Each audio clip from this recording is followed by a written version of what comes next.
Ler é um negócio pra mim, gente do céu. É difícil, porque eu tô lendo, quando eu vejo eu tenho que ler 10 vezes o mesmo parágrafo, porque eu já viajei. Com leitura de ficção também ou é só com leitura não de ficção? Sabe que eu nunca vou pros livros de ficção, eu sempre vou pros de... tipo, um tema que eu gosto, assim, mais voltado a empreendedorismo, alguma coisa. Eu aprendi a ler com livro de ficção, né? Mas eu sempre gostei muito de livros de ficção.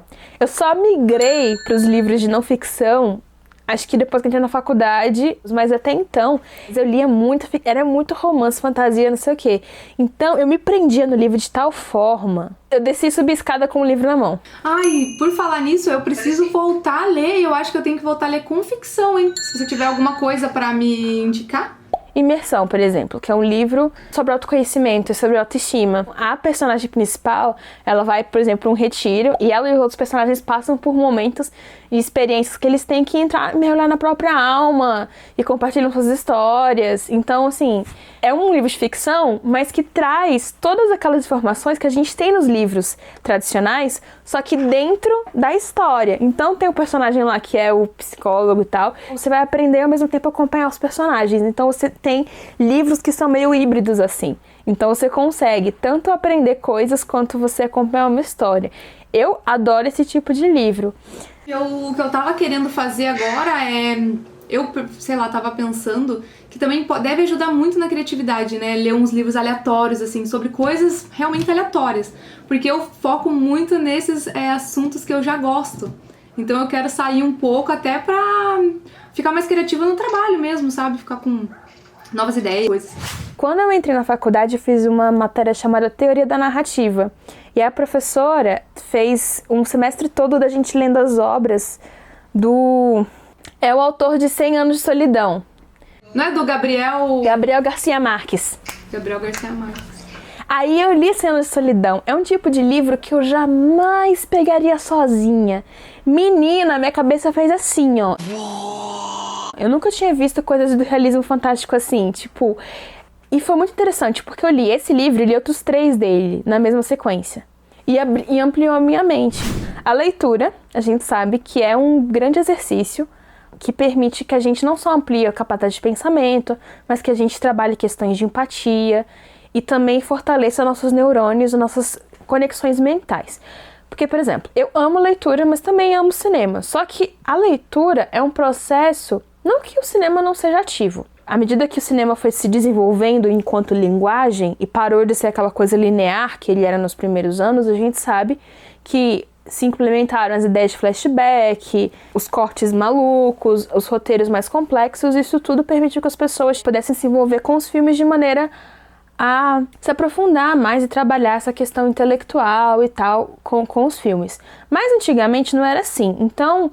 tem um autor que escreveu um texto chamado Cinema do Diabo, em 1940, que ele falava um pouco dessa distinção. Uma coisa que eu gosto na literatura de ficção é uma experiência, faça essa experiência. Leia o livro, que você sabe que virou filme, mas que você ainda não assistiu o filme. E você vai perceber que na hora que você assistiu o filme ou qualquer tipo de contexto, aquelas imagens que foram criadas para você no cinema são incapazes de suplantar o que você criou na sua mente antes. Os cenários que você construiu, a aparência dos personagens que você imaginou, os detalhes até da iluminação, da luz, das cores que você cria na sua cabeça com o seu conteúdo interno, são mais fortes do que as imagens que são sugeridas para você depois. Se você faz o inverso, você meio que vai ler meio que contaminada. O que aconteceu comigo? Eu sou muito fã de Harry Potter. Que lindo! Eu tive uma influência dos primeiros filmes que criaram um pequeno universozinho, um fragmentozinho, que foi construído a partir desse.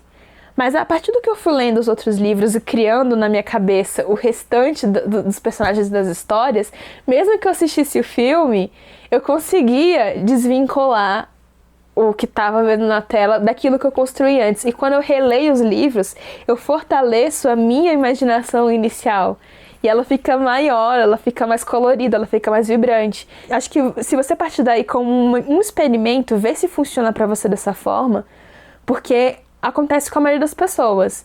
A literatura de ficção, ela tem uma questão mais de, que é o que eu falei, de entretenimento mesmo. te conecta com emoções, com personagens. A gente começa a torcer. Ah, não, véi, não faz isso não. Por que você fez isso? O quê? Não acredito. A parte boa dos livros de ficção é que você não fica tentando estudar, né? Você não tá ali estudando, você tá tendo um tempo de diversão e ficando, relaxando mesmo, né? Além de estar estimulando o teu raciocínio, a tua criatividade, tudo, vai auxiliar em tudo. E isso é tão engraçado da nossa imaginação ser tão rica, que é o que acontece quando a pessoa lê o livro, que a maioria dos leitores não gostam do filme depois, né? Ficam frustrados. Não gosto de você, não sinto verdade de você. A frustração, ela é maior, mas é porque também muita gente não entende essa distinção entre o filme e o livro, né? Porque o livro, ele é muito mais rico, ele cabe tudo, e geralmente ele é mais longo. Você não lê um livro numa tarde. E outra, o filme tem limitações que o livro não vai ter. O filme vai ter limitações de aluguel de espaço, de orçamento, de capacidade de produção, de cronograma. Eu tô passada, chocada. Meu Deus. Um exemplo, aí eu vou dar um exemplo pra quem tá assistindo, sei lá, Harry Potter, tem uma cena no beijo do Harry com a Gina. A Gina no livro é um personagem que você torce por ela, que você entende como aconteceu o romance. Aí no filme, ela foi mal construída, a galera ignorava ela nos roteiros dos primeiros filmes. Aí daqui a pouco acontece o romance e quem só viu o filme fica tipo, hã? Que viagem é essa, véi? Como é que isso aconteceu? O livro tem todo um contexto, tem todas umas construções, desde o segundo livrinho, de vários detalhezinhos que vão chegando naquele clímax lá. Se depender só do filme, fica muito sem noção aquele casal. É muito, tipo, do nada tão juntos. A cena do beijo deles no livro é icônica, tipo, foi no quinto livro, quando o Harry, a Umbridge proibiu ele de jogar quadribol. E aí a Gina pega o posto que era do Harry, ela que pega o pomo de ouro. E a Grifinória ganha, ela ganha. E aí eles vão comemorar todos no salão comum da Grifinória. Pá, e o Harry no impulso vai lá e dá um beijo nela na frente de todo mundo. Aí o Rony fica olhando assim pra ele. É uma cena super icônica no livro. Aí no filme tá lá, eles dois escondidos na sala, precisa. Ela tira o livro da mão dele, vai lá, dá um beijo nele sem graça pra caramba.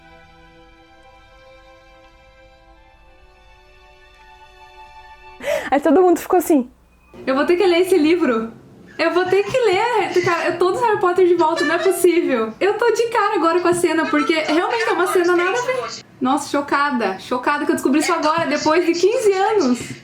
E é legal do livro também do Harry Potter, o personagem vai crescendo, porque foi uma série que foi feita pra crescer com os leitores. Então, nós somos dessa geração, mas assim, eu sou um pouquinho mais novinha que o próprio Harry, que o Harry tinha 11 em 99. Eu fui ter 11 anos em 2002, 2003, mas enfim. Teve esse gapzinho, mas eu consegui acompanhar tanto os livros quanto o filme. E eu fui crescendo, esperando o lançamento do livro e o lançamento do filme.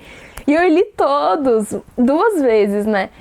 A gente tem carinho pelos filmes, a gente se emociona com os filmes e tudo mais, mas não é a mesma coisa que a experiência do livro. Isso porque a tradução que a gente teve no Brasil, a nossa tradutora foi até elogiada pela autora original, porque ela adaptou os termos e os nomes para o português. Em Portugal não é quadribol, é Quidditch mesmo, eles deixaram os termos em inglês. Aqui não, a gente ganhou nomes em português para as coisas.